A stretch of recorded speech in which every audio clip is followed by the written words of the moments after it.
It's time to refresh your yard during spring backyard days at the Home Depot. Get low prices guaranteed on propane grills starting at $179, like the Next Grill 3-burner gas grill. Or get $50 off a select Weber Spirit Grill and bring big flavor to your backyard. Then set the scene with Hampton-based string lights that bring it all together. Shop spring backyard days for 7 days at the Home Depot, now through May 6th. Exclusions apply. See homedepot.com/price match for details.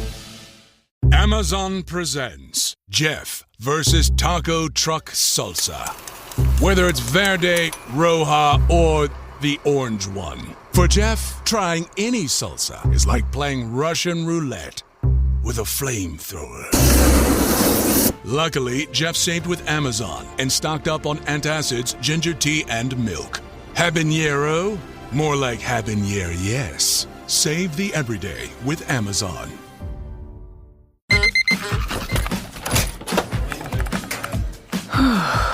You do it all. So why not get all the electrolytes? Hydrate better than water with new Gatorade Lower Sugar. Now with no artificial flavors, sweeteners, or colors. And 75% less sugar than regular Gatorade. New to the fridge. All the Gatorade electrolytes you love. Gatorade Lower Sugar. Is it in you? Now available nationwide. Hey, what's up? This is Travis McCready from Bishop Gunn. You're listening to Jay Scott, The Hook Rock.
Welcome back, everybody, to the Hook Rocks, the Ultimate Rock Community Podcast.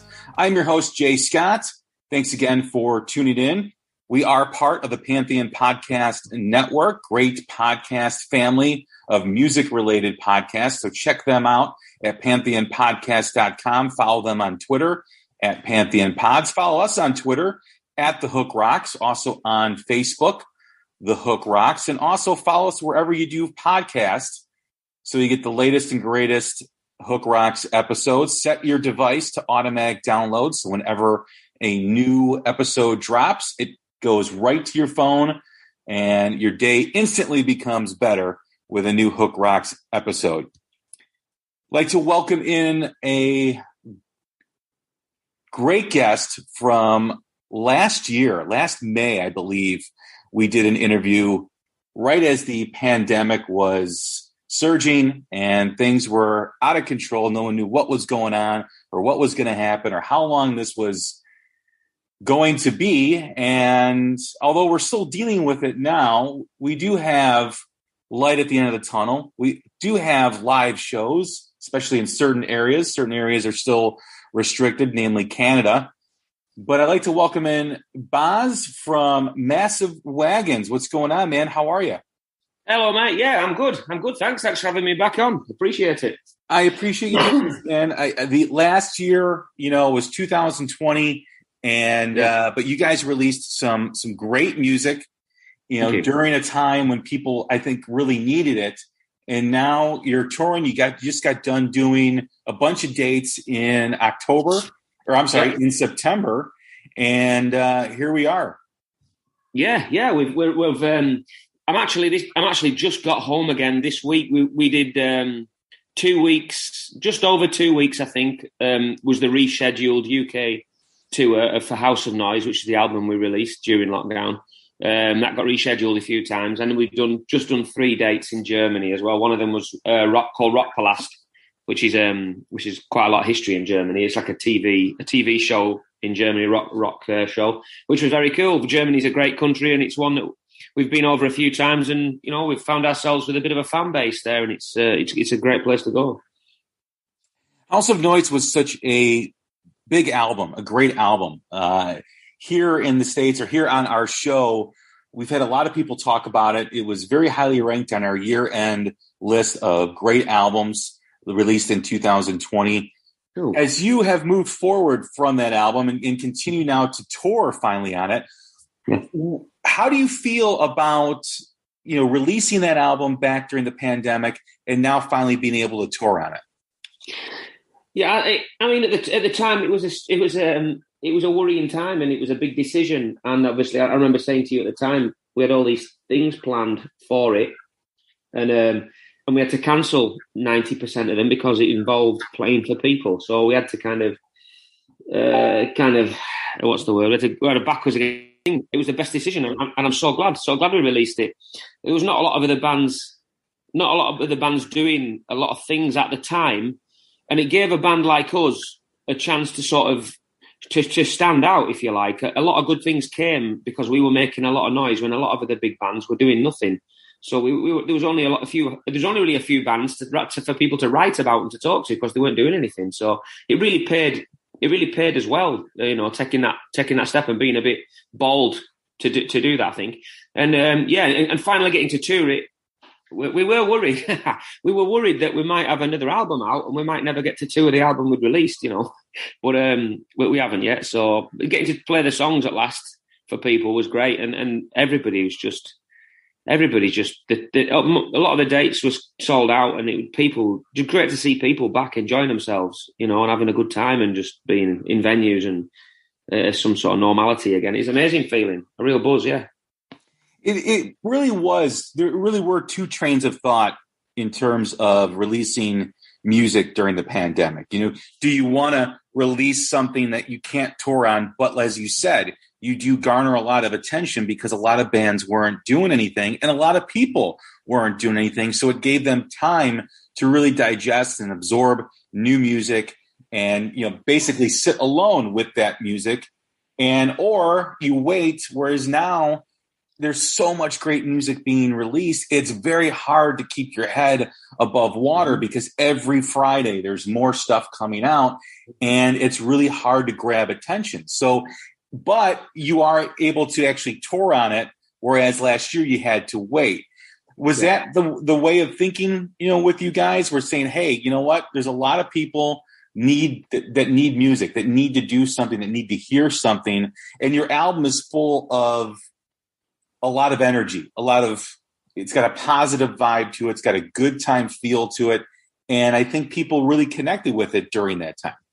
I mean, when we first decided to release the album, we did say to each other, we thought, people need a sense of normality. They're all stuck at home behind the computers and they still need music. But it was only really a fleeting comment. We didn't really realize until we got into the sort of the campaign to release it, just how much people appreciated that. We just thought, well, we'll carry on because people need normality, and I'm sure they'll appreciate it. We didn't realise just how much people would appreciate it and how much people needed it. And people would say, even now, people say, "Oh, thanks so much for releasing that album," because we were sat at home and we couldn't work and we couldn't do anything, and it was just great to follow what you were doing and doing all the online stuff, it just gave people a chance to forget about COVID. And a lot of people, everybody has a computer nowadays, and it's the window. It was the window to what was going on outside, I suppose, and other people's worlds and stuff. And yeah, people loved getting behind it, and I think people are going to remember it as well. You know, that it was a thing that was going on during this weird time, and they could focus all their attention on it. It was really very cool, and I'm so glad we decided to go that way, because, like you said, we did worry that if we left it, that we would just be left in a sea of bands releasing stuff, and we would just get no attention, and it would go under the radar, and it would have been a bigger waste, I think, definitely. How about how much you guys needed it? I mean, let's face it, you guys are dealing with what everybody else is dealing with as well. You know, staying at home, not having a lot going on, and having the ability to promote and focus on something like the album probably meant a lot for you guys too. Yeah, absolutely. Like you say, the first. I'll be honest. The first couple of weeks of the lockdown period were a little bit of a novelty. You know, it was nice to be at home, because up until that point, myself and everybody else in the band were working at their jobs full time. But I was self-employed, and in this country, unless you have been self-employed for 3 years, when the COVID thing struck, I didn't qualify for any help from the government, so I didn't get any money. We call it furlough money.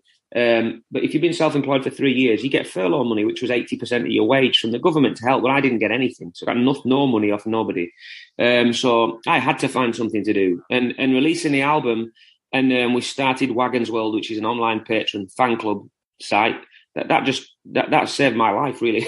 That put food on the table, and it gave me something to keep doing, and it was an absolute godsend. It really was, yeah. And now me and Adam work the band full time, and the rest of the lads have got as much. They're all self-employed, so they have chance. They do the band when they can. So yeah, it's all moving in the right direction, really. Yeah.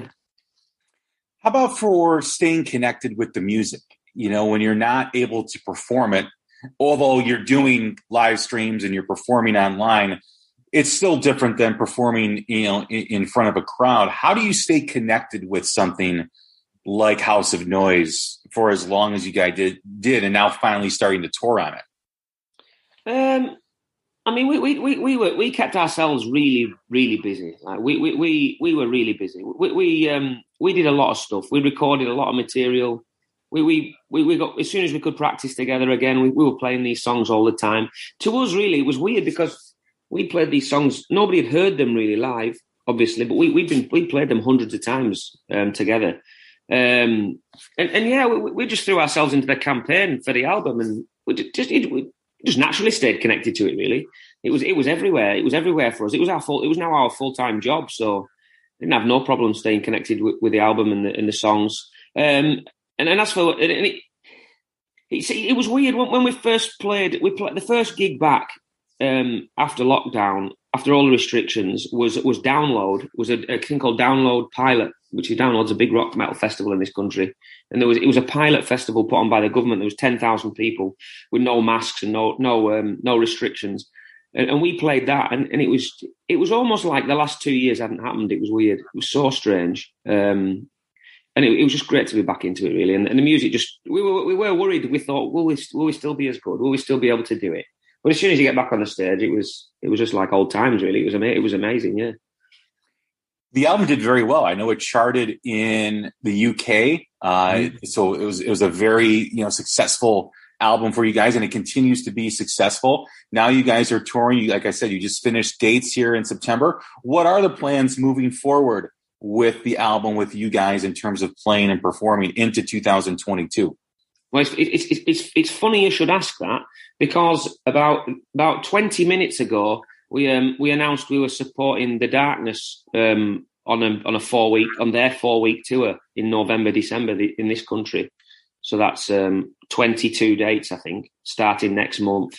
So that'll keep us really busy. We've got a few other little things. We've got a Planet Rock Festival coming up, and then in January we're recording the next album. That's more or less written. So that'll be another month or so recording that, and then the PR campaign to release that. And next year we've got Download Festival, and a few other things coming up, really. Grass Pop in Belgium, we're playing that. And a few other bits and pieces that we're looking forward to. But yeah, no, it's full steam ahead. very busy at the moment. Probably never been as busy, to be quite honest with you. I've talked to other bands from the UK, and with the impact of Brexit on touring for bands and the expense now that it is to go into Europe. Whereas a lot of bands are thinking, hey, if we're going to spend the money to tour Europe and go to these places, in Germany and Belgium, wherever, why not take that money, which is pretty close to the same amount, and go tour the US and go play some gigs there? Has that been a thought? Is that something that you guys are considering? Yeah, yeah, I'd love to go to America. We'd love to go to America. We always considered America like another world, if you like. It's that the place is that big. And unless there was a big fuss about our band in America to go over for, or maybe we were going across to support a big band, then it's a tough nut to crack, isn't it? We've seen bands from this country do good things in this country, and then they go straight to America. They don't go to Europe. They go straight to America and spend that much time in America, don't really make a massive dent, come back here, and things here have been stagnated for that long that they've been forgotten a little bit. And I never want to fall into that trap. I'd rather get this country sorted, then maybe move into Europe where it's a little bit easier to get to, and Germany, France, and then once we've established ourselves in a few European countries as kind of a safety net, if you like, because being in a band is a business at the end of the day. It's a lot of things, and it is a business, and I have to make a living doing this, and then maybe look at America and tackle America. I think it's a very strategic place for a band like us to go to. It has to be done at the right time. And for the right reasons, and I don't want it to bankrupt us or cripple us, if you know what I mean. Because it's like another planet. I think it's another planet, and it needs tackling its own right. I think anyway. Absolutely, but I guess the follow-up question to that is it true that the expenses are quite the same or near the same now that Brexit has been enacted and put in place? Do you know what? I absolutely wouldn't know. I wouldn't know. I wouldn't know whether it's similar to going to America. To be honest with you, and I know Europe has been. I mean, I feel so sorry for bands coming up a lot smaller bands. I mean, we used to play in Europe, and we played a few dates in Europe when 5, 6, 7 years ago. And it was great. You just hop in a van and buy a train ticket, and away you go. But now the paperwork and the stuff, the carnets and the tax on the merch and all this you've got to pay. I have no idea how bands are going to stump up that kind of multiple thousands of pounds to go and play a gig in Germany for a few €100, and they have to pay for van hire and fuel. I really don't know how bands are going to. I consider myself very lucky that we're sort of over that crest of that hill. We've established ourselves and have a business running, and it's a good business. But I don't know how younger, smaller bands are gonna manage. I really don't. It's terrible. And as for America, I don't know what the costs are traveling to America. To be honest, maybe that is a good shout. You might as well go to America than Europe. I don't know, to be honest. When you look back pre-pandemic and the state of rock and roll in the UK with bands like Massive Wagons, and you look at the situation now, do you feel? Because let me, before I ask the question, because when we talked previous, and I've talked to other bands, there was a sense of needing a resurgence in rock and roll prior to the pandemic. There was, little relevancy for rock music in terms of, popularity, connecting with the youth. Now, as we are getting out of the pandemic and we are, kind of slowly getting to the point where things are back to where they were, where do you think rock and roll has lost the momentum? Do you think the momentum has gained, like an underswell that's happened during the pandemic because of the need for music, the need for a good time, and now you see where bands are playing and what bands are doing now? How do you feel in terms of before and after with the state of rock and roll? Yeah, I definitely think it's definitely not slowed down. There was definitely that swell before and before the pandemic, and I think people were worried it might kill it off. But I think you made a good point. I think maybe it's done it some good. I think it's just made the people in this country, especially, get behind those bands even more. There's a movement over here at the moment called the New Wave of Classic Rock movement. You're probably aware of it. And the bands are just getting better and better and doing bigger and better things. And rock and certainly over the last year and a half, there have been more rock and metal bands in the UK charts, the official UK charts, than any time in the last few years, I think. And it's certainly moving in the right direction, and it's great. I think it's marvelous. I mean, Iron Maiden have just had a number one album, I think, number 2 album in this country. I know they're a colossal band, but it's good. It's good. It's not commercial. I don't think rock and metal is commercial, but it's certainly the fans are certainly there. The tour we just played, we sold out a few sort of 800 cap venues, so that the fans are there.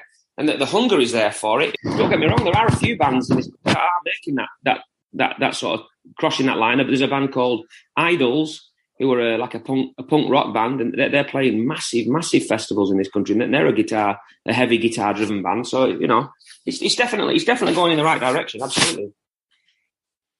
When you look at the need to connect to the youth of to have rock and roll sustainability, I do think more young people are listening to it. I think when you have kids, high school kids, teenagers sitting at home during a pandemic, there's a lot of angst that's created. There's a lot of need for an outlet. And they may have gone in the pandemic listening to pop music and rap music, but coming out, I think they found that connection to that angst they're feeling in rock music, because rock and roll has always been there for those kids, to those teenagers who need something because they have that anger and angst, at what's happening in their life. And I think, there was a discovery for a lot of younger people. Do you see that? Do you feel that?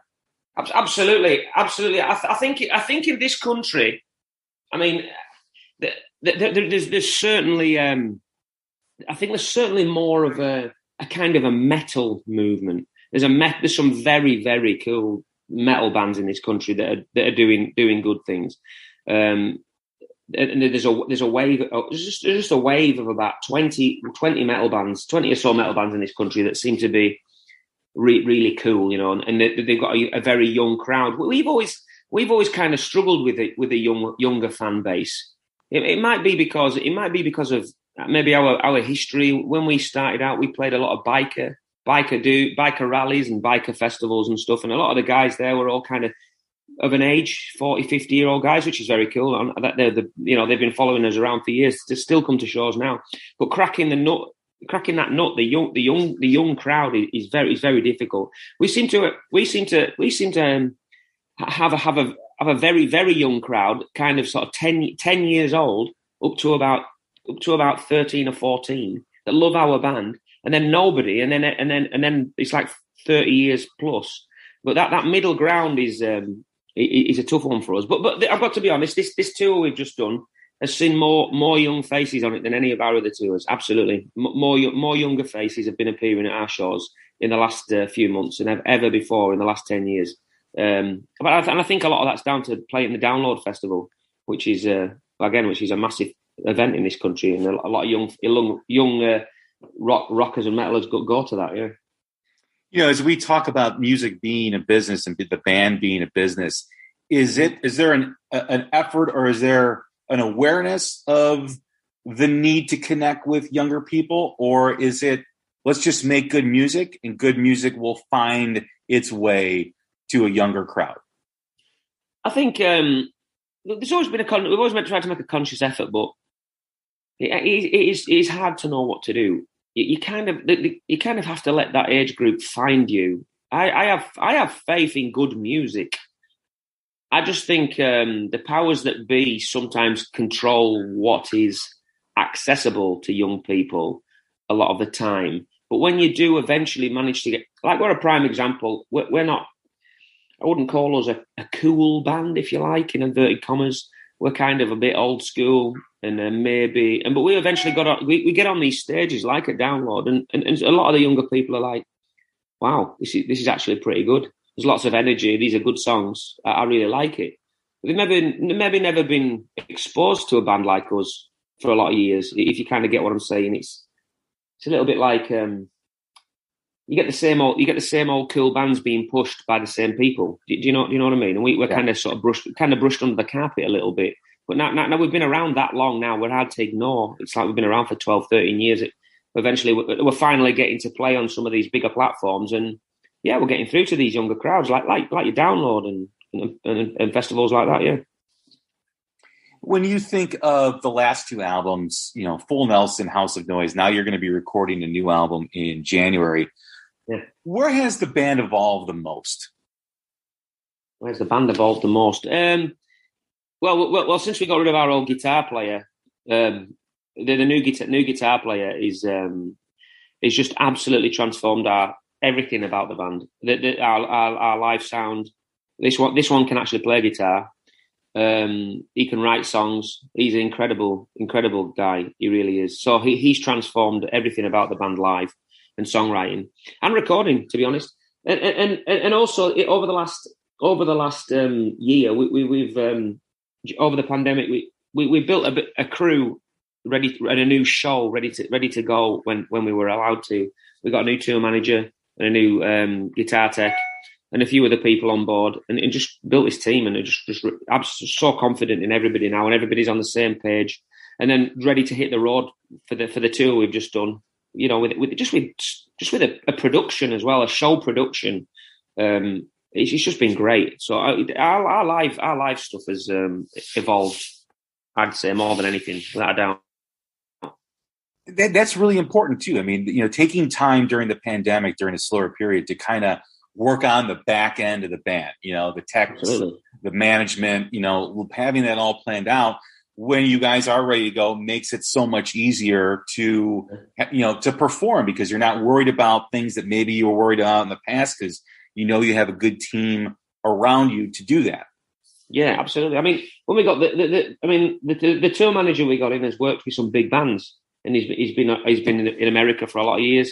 And he came over and he just laid out some plans. He said, "We can do this. You get all you guys on in-ear monitors, and we'll get you confident. It's all about confidence. We'll get you confident on stage. We're going to use these drum risers. We're going to use this. We're going to do that. We're going to get these cabs in. We're going to do this with the lights."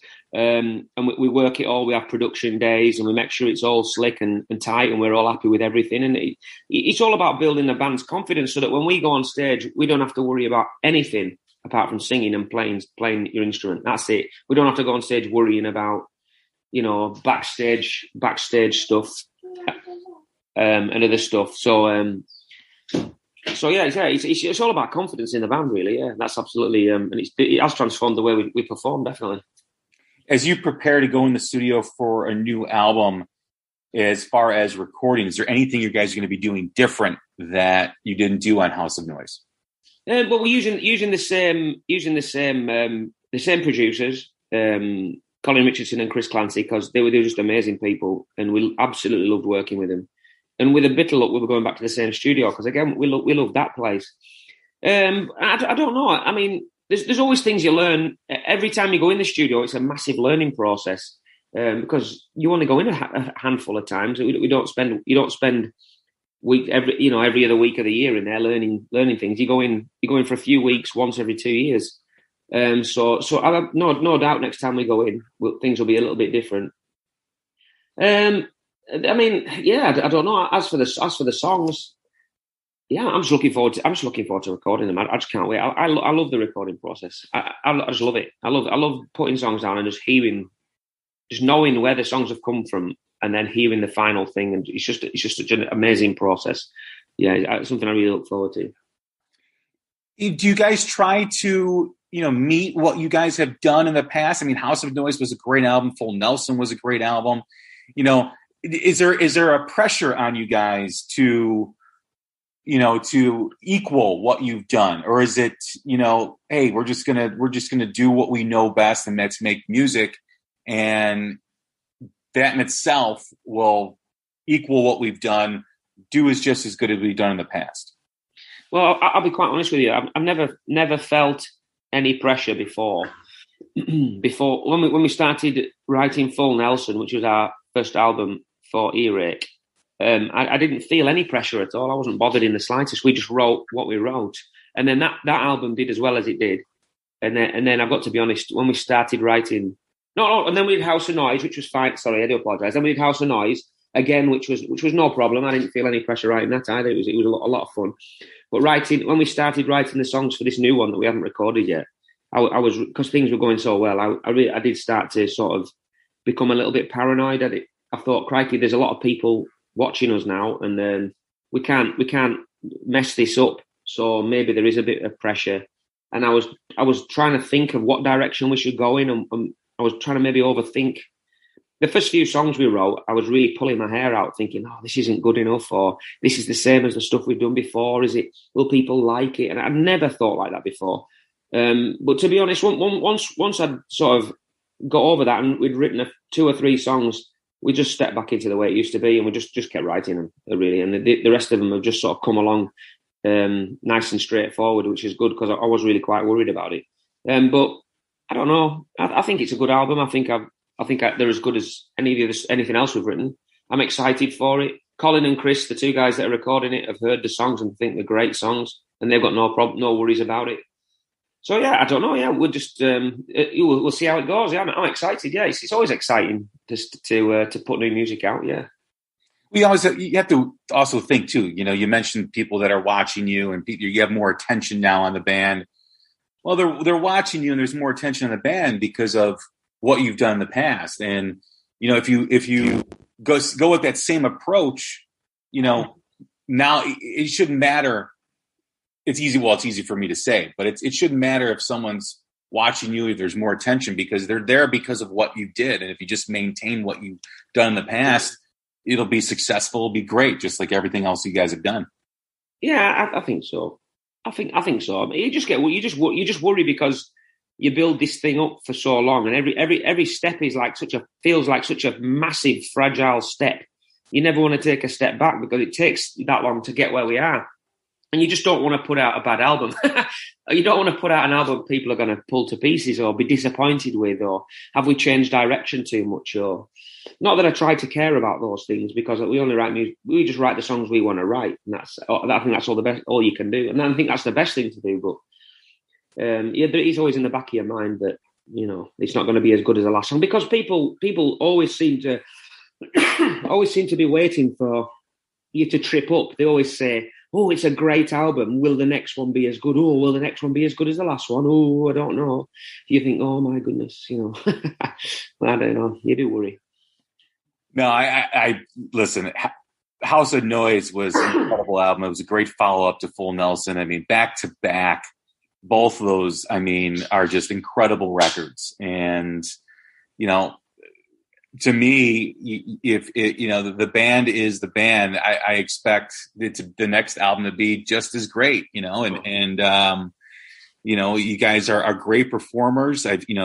Unfortunately, I've never been able to see you live, you know, but I've seen videos with the energy and the way you interact with the crowd. I mean, the band really is the full package in terms of checking all the boxes of what makes a great rock and roll band. Oh, thanks. Thank you. Yeah, well, we've been around a long time, and I think that's paid its way. Really, we massive fans of live bands, live music. We've always been to watch bands. We know what's required: good songs, a good live performance, interacting with your fans, being accessible. Yeah. You've got to have all those things. You've got to have everything. You've got to tick all the boxes. Absolutely, good songs is the main one, but. Yeah, it's exciting times. Yeah, you just don't want to you just never want to take a step back, do you? Yeah.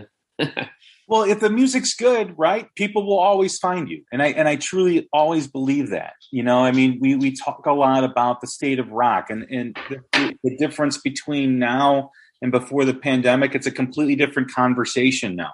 There's so much good music. There is a lot of attention. There's a lot more of attention on rock music right now, especially here, you know, in the States. And I also think in the UK and Europe, where I think people are starting to find new bands, listening to new bands. And I think out of something bad, something good happens. The pandemic being the bad, the attention and the new fans that have been created through that in rock music is a great thing. And I think that's just going to keep building and building. I don't see that stopping. Definitely. I agree. Yeah. I mean, each of the more countries we get around and stuff, there are some great bands. This country, I can speak for this country and say there are some incredible rock bands in this country. I mean, the download pilot event, which I spoke about before, was obviously a pilot event to test the water for COVID restrictions being lifted, but it had to be a purely British lineup. So there was no bands from America or Europe or anywhere else, just British bands.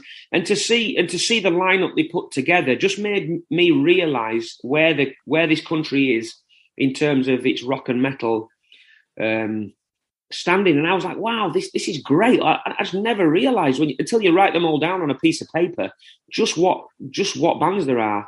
We've filled up a download lineup here with British rock and metal bands, and I was like, this is amazing. It's not in a bad place at all if those are all the bands that we're putting on show, and it was a pleasure to be part of it. And I'm sure that's the case in America. Greta Van Fleet are obviously the top of the sort of flying the flag for young American rock bands.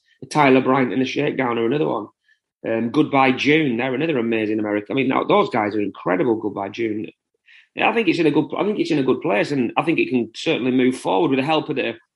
When you look at the festivals in Europe and England are colossal. It might not be commercial, but the Wagons and the Downloads and the Grass Pops and the Summer Breeze festivals and Sweden Rocks, the footage online, you just YouTube them, and the crowds are absolutely colossal.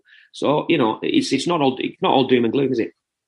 No, not at all. I mean, I agree with you. I mean, I've had so many bands from Europe and the UK on the show, and yeah, I mean, there's so much. I mean, Massive Wagons, is talked about a lot. Those Damn Crows and Empire and, Mason Hill Band and there's so many that it's incredible. Just the amount of talent and the amount of great music that's being produced. I agree with you. I mean, everywhere you look, there's new bands. And I do think that we are at the beginning of the resurgence. I think that conversation has changed where it was, how do we, how does rock survive, or how does rock, music, get to the next level? I think it is getting to the next level. I think it is at the next step, and there's more steps to be taken. But man, I mean, I think that moment has finally arrived. We're at the beginning of seeing it come back. Maybe. What rock music needs to survive is bands, isn't it? Is young guys and young girls picking instruments up, essentially, as corny as that sounds. That's what it needs. It needs, for it to be big again, it needs bands to grind it out. I saw a comment somebody wrote a while ago that all rock bands are as important as each other. For there to be big, great bands, there needs to be a generation of bands grinding it out. They might not go anywhere, but those bands are just as important as the bands that make it, because you just need to grind through all these bands and keep the genre alive and keep rock music alive. All the little bands in pubs all need to keep playing for it to keep being relevant to anybody, doesn't it? Well, you look at the 80s, right, where, rock and roll, was huge. And you look at some of those bands at the beginning, like your Judas Priest, who grinded it out for years. Yeah. Scorpions, who grinded it out for years. Yeah. And once it exploded, they were right there. They were right there with that movement because, like what you just said, they were just as important as those bands that came later on in the decade that were a product of MTV and the videos. There were bands like those that were grinding out for close to a decade or over a decade, playing, and just creating that awareness of hard rock and heavy metal. I mean, I've seen a few times. Hailstorm are a prime example. They're the most recent one. I've read about bands. Lizzie Hale said that she was in bands for over 10 years, 10, 11, 12 years, doing absolutely nothing, close to giving up. But because she'd been around that long, and just because she'd been doing it for that long, something clicked and she couldn't be ignored anymore. So and now she's Hailstorm, a colossal. Biffy Clyro, another big band in this country, or another band that were around for 10, 11, 12 years, putting albums out, doing shows, not getting anywhere. And then suddenly it clicked. And because they've been around so long and because they just worked so hard, they exploded. And there are any amount of bands that happens. Bands that can last, bands that can stick it out and keep going and working hard. You know, eventually, I think you can reap the rewards. Definitely, it's not an overnight. It's never an overnight success for rock bands, is it? Not anymore, anyway. Well, you look at the band here in America, Rival Sons. Definitely, and you know they've been grinding it out for over a decade, and they're finally starting to get the recognition that they deserve because they're a great band. They're fantastic.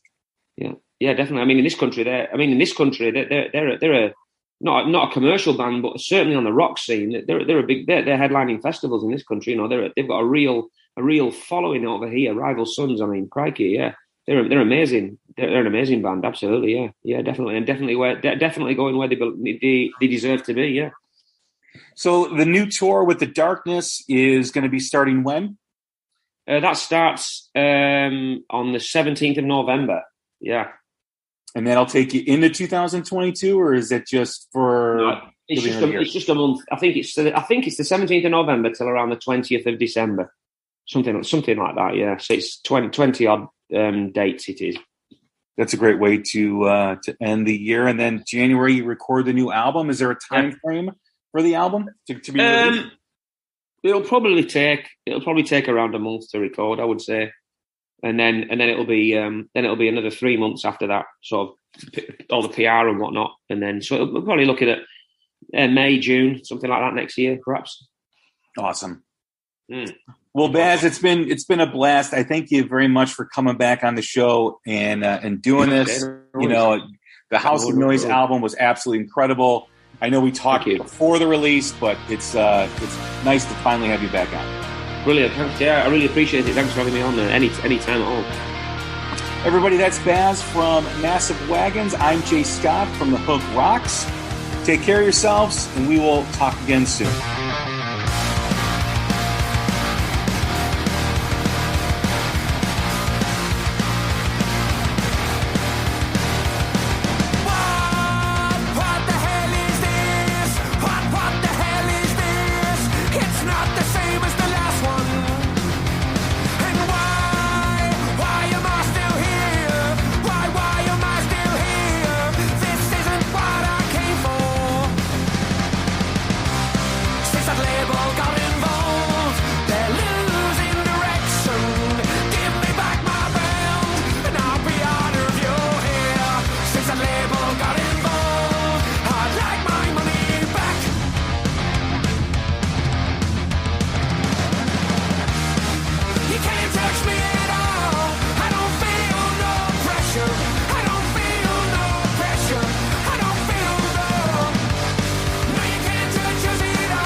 You can't reason with the sun. Trust us, we've tried. This summer, it's time to put that angry ball of fire on mute. Columbia's Omni-Shade technology is engineered to protect you from the sun's harsh rays that can burn and damage your skin. The sun is relentless, but so is our gear. Level up your summer at Columbia.com to spend more time outside and less time slathering on aloe lotion. You're welcome.